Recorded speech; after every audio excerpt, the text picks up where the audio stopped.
man had no children, so he asked a carpenter to carve a piece of wood, shaping it into the likeness of a boy. He brought it home to be their child. The wife looked at the wooden figure, happy to accept her husband's kind gesture. That night, the wooden boy suddenly came to life, shouting, "Mom!" The woman woke up from her dream, and they both looked at the boy excitedly all night long, because they finally had a child. Later, the priest named the child Wooden Peter. In the blink of an eye, he had grown into a young boy. Peter asked his father for $8. His father opened a treasure chest and told him to take whatever he wanted. However, Peter only took $8, then ran to the blacksmith shop. The master blacksmith, seeing the boy shining like the sun, felt that Peter was no ordinary child. Peter told the master that he wanted to buy the first sword the blacksmith ever made. The blacksmith dug through a pile of scrap metal and found a rusty sword and scabbard. Peter put the sword on, and it fit him as though it was made just for him. He happily ran back home after paying the money. The next day, Peter took his father to the market. He squeezed through the crowd and saw 2 cows tied together with golden chains. The owner of the cows promised that whoever could cut the chain would get the cows. Peter ran forward,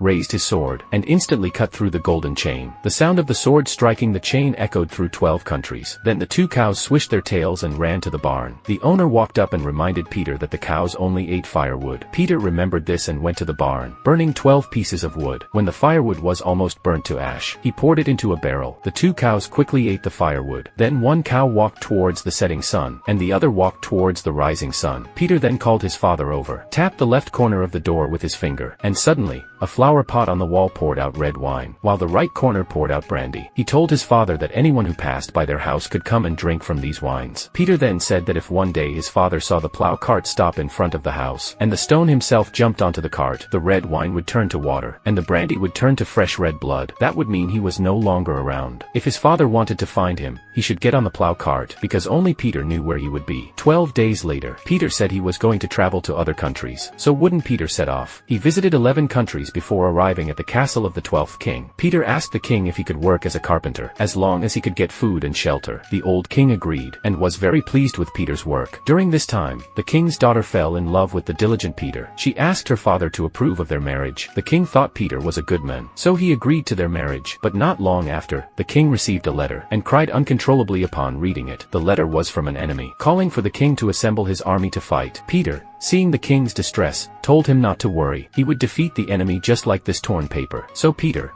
armed only with his sword, fought and killed a large number of enemy soldiers. But at the end, he tripped and fell, and the enemy seized the opportunity to kill him and bury him underground. The next morning, as the sun rose, a plow cart arrived in front of Peter's house. The stone itself jumped onto the cart, the red wine turned to water, and the brandy turned into blood. Peter's father could not believe it had come to this. He immediately got on the cart to search for his son. At that moment, 2 divine beasts descended from the sky,